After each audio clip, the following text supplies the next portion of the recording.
Dear student, social science को लेकर हर एक विद्यार्थी चिंतित रहते हैं। वह क्या करते हैं कि वो तो पहला नंबर अधिकतर स्टूडेंट का ये होता है कि वह मैथ और साइंस अधिकतर पढ़ते हैं, लेकिन सोशल साइंस पर बहुत कम ही लोग ध्यान देते हैं। ठीक है। और एग्जाम के समय क्या करते हैं कि बर्मा से क्वेश्चन आंसर को रट्टा मारते हैं। तो इसलिए उनका जो सोशल साइंस में होता है अधिकतर स्टूडेंट का नंबर भी कम आता है। सबसे अधिक देखिएगा तो सोशल साइंस में उनका नंबर कम होगा। ठीक है। जो कि थोड़ा सा हम सबों के लिए जो तेज स्टूडेंट है उसके लिए थोड़ा दिक्कत की बात हो जाती है। और हर एक बच्चा चाहता है कि मेरा अच्छा नंबर आए। तो अगर आप चाहते हैं कि सोशल साइंस में भी आपका 90 से ऊपर नंबर आए, 90% आए, 80 नंबर आए सोशल साइंस में भी, तो आप बिल्कुल ये वीडियो आपके लिए है। तो सबसे पहले तो बच्चे लोग की हिस्ट्री थोड़ा भास्ट लगता है, इसलिए मैं सबसे पहले हिस्ट्री को उठाया हूँ।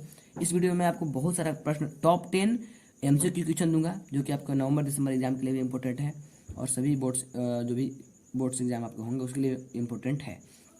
पहले मैं आपको टॉप 10 MCQ मैं दूंगा।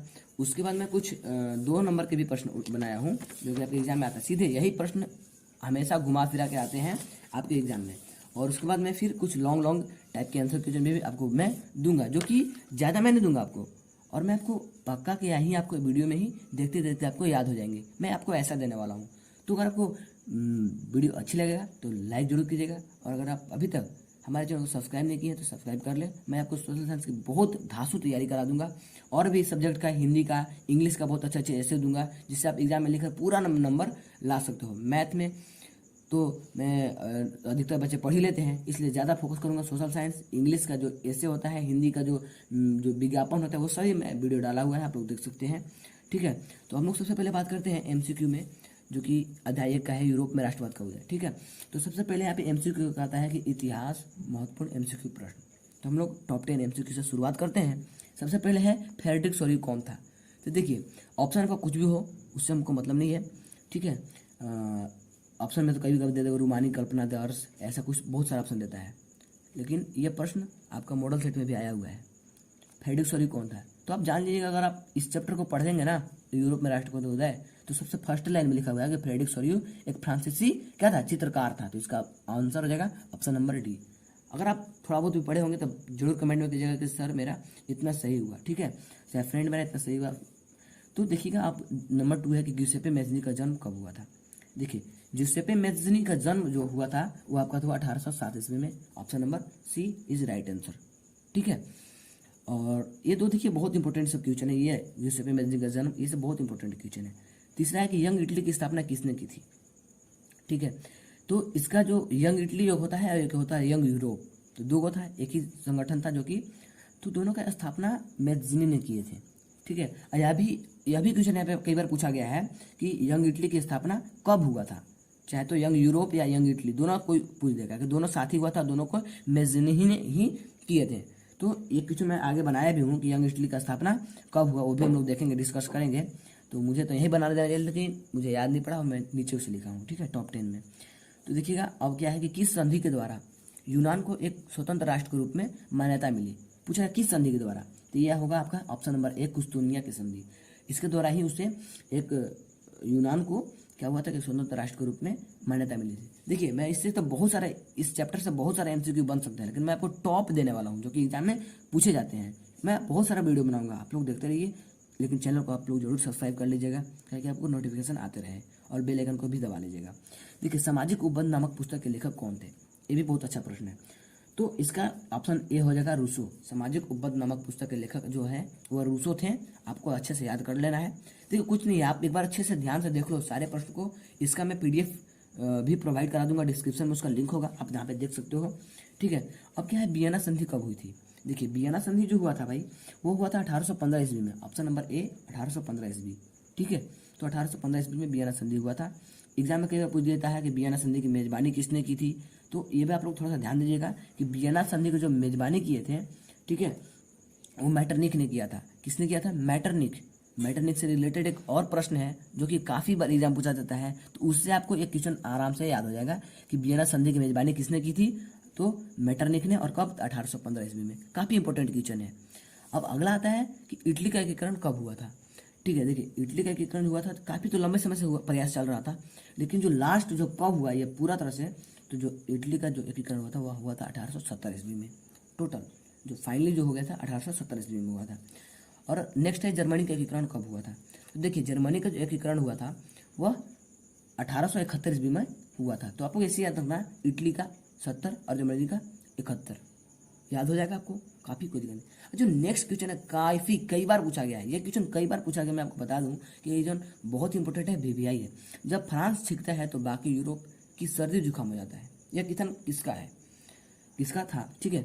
तो कई बार पूछा है, आज से 2008 से लेकर 2020 तक के आप निकाल सकते हो प्रीवियस क्वेश्चन पेपर, बहुत बार पूछा गया। तो इसका सही आंसर हो जाएगा मैटरनिक। मैटरनिक नहीं, यह बात बोला था कि जब फ्रांस छींकता है तो बाकी यूरोप में सर्दी जुकाम हो जाता है। और आपको मालूम होगा वियना संधि की मेजबानी किसने किया था, तो मैटरनिक ने ही किए थे।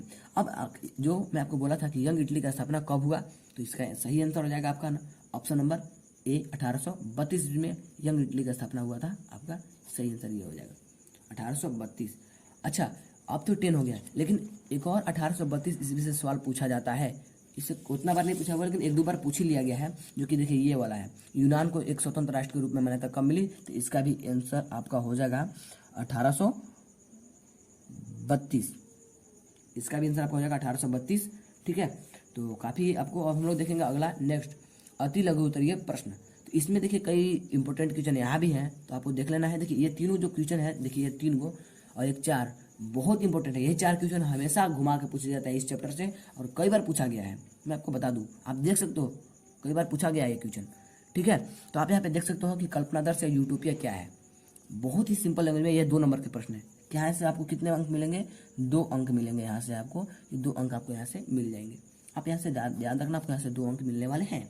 2 अंक के लिए कुछ आपको नहीं करना है, बस थोड़ा सा ध्यान लगा देना है। और इस क्वेश्चन आपको याद करने की जरूरत नहीं है, एक दो बार आप पढ़ने का प्रयास कीजिएगा, समझने का प्रयास कीजिए, आपको आंसर में किसी तरह लिख सकते हो। अगर आप ऐसा आंसर लिखते हो तो आपको पूरा नंबर मिलेगा, मैं गारंटी के साथ ये कहता हूँ। देखिए कल्पनादर्श यूटोपिया क्या है, तो एक ऐसे समाज की कल्पना जो इतना आदर्श है कि उसका साकार होना असंभव है। इतना लाइन किसको नहीं याद हो जाएगा यार। 2 नंबर तो मिल रहे हैं आपको यहाँ से ना, कितने नंबर मिल रहे हैं, 2 नंबर मिल रहे हैं, ठीक है। अच्छा नेक्स्ट है रूपक से क्या तात्पर्य है। देखिएगा रूपक से क्या तात्पर्य है।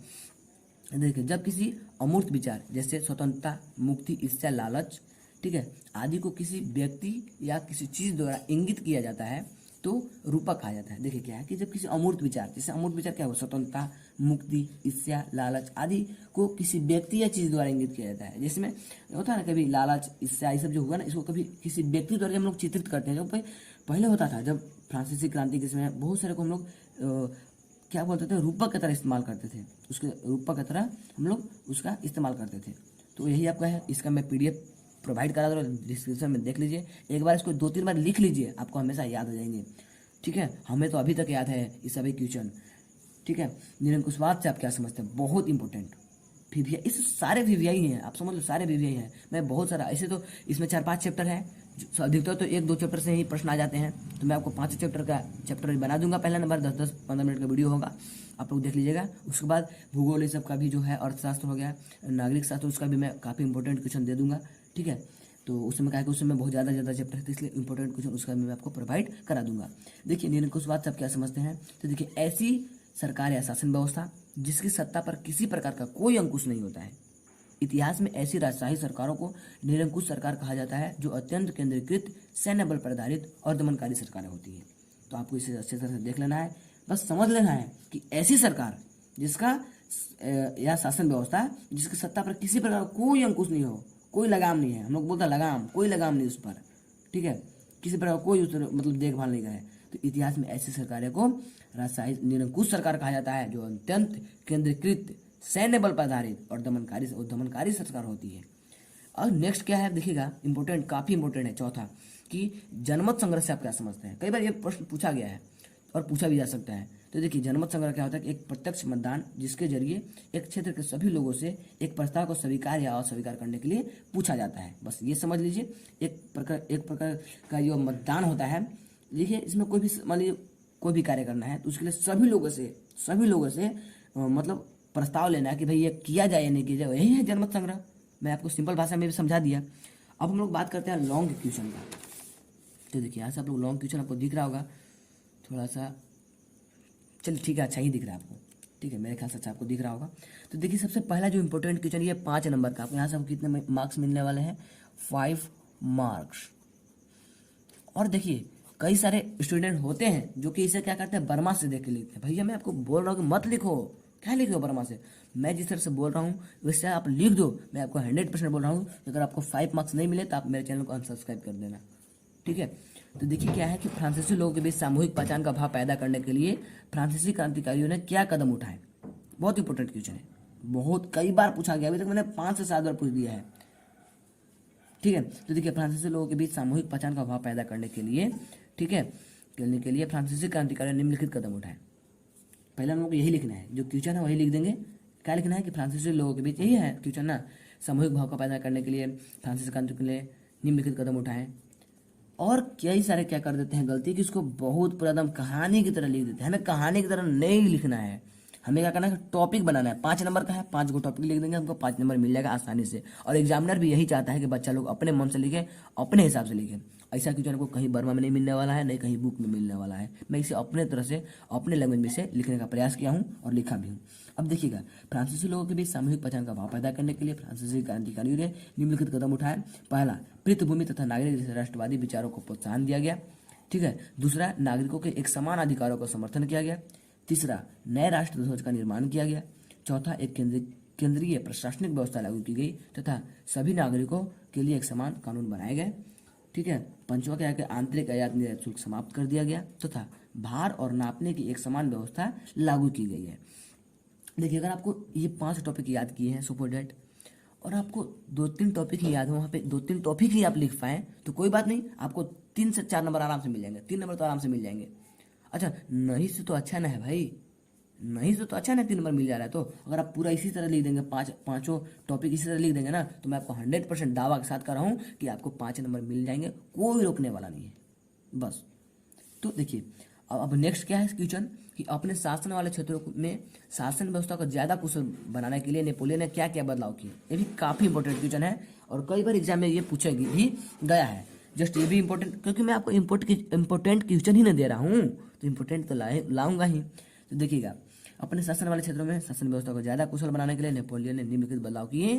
1 नंबर तो आपको यही नंबर मिल जाएगा, बस इसी लाइन जो क्वेश्चन उसी को लिख दिए हैं, 1 नंबर हमको मिल गया है। बस आपको इसका PDF लिंक चाहिए तो डिस्क्रिप्शन में देख लेना, वहाँ से उसको लिख लेना, प्रिंट आउट करवा लेना। अगर समय नहीं है तो प्रिंट आउट करवा लो ना, क्या फर्क पड़ने वाला है। नंबर 1, जन्म पर आधारित विशेषाधिकार समाप्त कर दिया गया था। कानून के समक्ष बराबरी और संपत्ति के अधिकार को सुरक्षित बनाया गया। कई लोग, मैं आपको बार बार बोल रहा हूँ कि इसे कहानी की तरह लिखते हैं, कहानी की तरह मैं नहीं लिखने वाला हूँ। टॉपिक वाइज लिखो ताकि आपको हमेशा के लिए याद हो जाए। समझो, इसको याद नहीं करो, समझो, इतिहास समझने के लिए है। अरे हमने तो इतिहास बुक को 4 से 5 बार पढ़ दिया था, पूरा इतिहास कंठस्थ। चलो देखते हैं नेक्स्ट क्या है कि सामंती व्यवस्था को खत्म किया, किसानों को भूदासत्व और जागीरदारी शुल्कों से मुक्ति दिलाई ना, आयात और संचार व्यवस्थाओं को सुधारा गया, शहरों में भी कारीगरों की श्रेणी संघों से नियंत्रण हटा दिया गया। तो यही है 5, आप लोग देख सकते हैं, समझ सकते हो। इसको आप लोग एक बार खुद से देख लो, खुद से इसका स्क्रीनशॉट लेना चाहो या तो फिर PDF लिंक है वहाँ से देख सकते हो। काफ़ी मैं अच्छे तरह से मैंने समझाने का प्रयास किया हूँ। मरियानो जर्मेनिया कौन थे, ये भी काफ़ी इंपॉर्टेंट क्वेश्चन है। मरियानो जर्मेनिया कौन थे, जिस तरह उन्हें चित्रित करने का क्या महत्व था। बहुत बहुत बहुत इंपॉर्टेंट क्वेश्चन ये सब है, ये तीनों आप याद रखना। कहीं यही तीनों में से कोई एक क्वेश्चन आने वाला है, आपको ध्यान रखना है बस, ठीक है। बस एक बार खाली एग्जाम से पहले पढ़ के भी इसको जाओगे ना तो आधा आंसर आप ऐसे लिख दोगे, क्योंकि अपने से लिखा हुआ आंसर है, ऑटोमेटिक याद हो जाता है। 1 से 2 बार पढ़ोगे तो ऑटोमेटिक याद हो जाएगा, समझे क्या। तो देखिए, मरियानो फ्रांस राष्ट्र का और जर्मनी जर्मन राष्ट्र का रूपक है। यह 2 नारियों का चित्र था जिसे राष्ट्र के रूप में चित्रित किया गया था। यहाँ से 1 नंबर के भी प्रश्न पूछे गए हैं कई बार कि मरियान किस राष्ट्र का रूपक था, चाहे किस राष्ट्र का प्रतीक था। तो मरियान फ्रांस राष्ट्र का था और जर्मनिया जर्मन का। जर्मनिया तो जर्मन और मरियान तो फ्रांस, आपको वैसे भी याद रख सकते हो। तो यहाँ से आपको जब इतना लिखोगे, ये भी 5 नंबर का है क्वेश्चन, लेकिन जब आप 3 लाइन लिखोगे तो यहीं से आपको 2 नंबर मिल जाएंगे, 2-3 नंबर। और इसका आगे क्या है, इसका महत्व हम लोग ये तो लिख दिए कि कौन थे। अब जिस तरह उन्हें चित्रित किया उसका महत्व हम लोग देखने वाले हैं। देखिएगा, तो देखिएगा कि इसका महत्व, जिस तरह से मरियान और जर्मनी को चित्रित किया गया उसका काफ़ी महत्व था। मरियान की प्रतिमा को स्वतंत्रता, एकता और इंसाफ का प्रतीक माना गया है। इसीलिए मरियान की प्रतिमा को फ्रांस के सार्वजनिक चौकों पर लगाई जाती है ताकि जनता को स्वतंत्रता, एकता और इंसाफ का राष्ट्रीय प्रतीक याद आती रहे। इसी तरह जर्मनिया का चित्र बहादुरी और वीरता का प्रतीक है। ओके, आप अगर इसको आपको आंसर छोटा लग रहा है तो इसमें और आगे बढ़ा सकते हो कि इसी तरह जर्मनिया का भी जो प्रतिमा होता है जर्मनी में क्या होता है, उनके सार्वजनिक चौक चौराहों पर, रेलवे टिकट पर लगाया जाता है। इसे आप लोग लिख सकते हो। अब मैं एक और इम्पोर्टेंट क्वेश्चन की बात करने वाला हूँ, जो कि उतना मतलब इम्पोर्टेंट नहीं है, मगर आप ये तीनों प्रश्न कर दिए ना, देखिए ये तीनों प्रश्न कर दिए, एक फर्स्ट, सेकेंड और ये थर्ड, ये कर दिए तो कोई दिक्कत नहीं है। लेकिन अगर आप एक और प्रश्न चाहते हैं, जो कि ये भी कई बार पूछने की संभावना है, ठीक है, मैं आपको बोल रहा हूँ ये भी प्रश्न पूछने की संभावना है, इसको आप लोग देख सकते हो, ठीक है। तो ये क्वेश्चन आप एक बार देख लेना, जर्मनी की प्रक्रिया संक्षिप्त में वर्णन करके, इसका भी मैं डिस्क्रिप्शन लिख दे रहा हूँ, मैं इसे क्या पढ़ूँ आप लोग देख सकते हो, समझ सकते हो। इसलिए थोड़ा सा कहानी टाइप का है, लेकिन ये उतना पूछा नहीं है, एक दो बार पूछा है, तो इससे कोई दिक्कत नहीं है। इसे भी आप अगर जो लोग देखना चाहते हैं देख लो, तो कोई बात नहीं है। तो अगर आपको वीडियो कैसा लगा आप जरूर बताइए, और आपको क्या क्या चाहिए ये भी बताइए, ठीक है। आपको क्या, मैं तो बहुत सारा नोट्स बनाया हुआ, देखिए बहुत सारा इंपॉर्टेंट क्वेश्चन का पूरा मैंने नोट्स तैयार करके रखा हुआ है, देख लीजिए बहुत सारा, हर एक विषय का, और एक क्वेश्चन इंपॉर्टेंट का पूरा मैं एक कॉपी भरा हुआ हूँ, वो सब मैं आपको दूंगा। और आपको टेंशन नहीं लेना है, सोशल साइंस में आपका 90 नंबर आ जाएगा, कोई दिक्कत नहीं है, अगर आप रेगुलरली रहोगे, चैनल को सब्सक्राइब करके रहो, आराम से जो भी वीडियो आता है देखो। हाँ, एक और बात है कि मैं हिंदी और इंग्लिश का जो एसे दूंगा, जो निबंध दूंगा, जो कि एग्जाम में आपका बहुत बार आता है, वो सब इंपॉर्टेंट दूंगा और खुद से लिखा हुआ दूंगा, इसीलिए आपका फुल नंबर मिलेगा। वो सब निबंध देख लो, एसे देख लो, इंग्लिश वाला देख लो, ठीक है। और हिंदी में क्या बोलते हैं कि जो एक प्रचार जो आता है, जो लिखने के विज्ञापन, वो भी देख लेना, ठीक है। तो वीडियो कैसा लगा जरूर बोलना, अगर वीडियो अच्छी लगे तो मैं फिर से बोल रहा हूँ कि वीडियो को लाइक करो, मेरे चैनल को सब्सक्राइब नहीं किया तो सब्सक्राइब कर लो, बेल आइकन को दबा लो, ताकि सबसे पहले वीडियो का नोटिफिकेशन आप तक पहुँच सके। सो गाइज, जय हिंद, मिलते हैं नेक्स्ट वीडियो में, वंदे मातरम।